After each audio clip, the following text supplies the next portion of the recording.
Ibang exit naman ang nadaanan ni Manong. Umuwi tuloy ng may sama ng loob. Parang may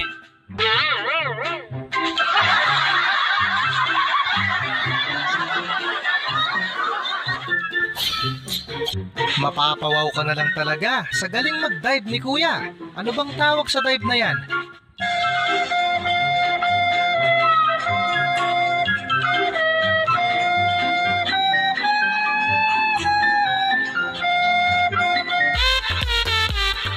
Maging mapagmasid sa lahat ng pagkakataon. Kung ayaw mong maisahan, gaya ng isang ito. No.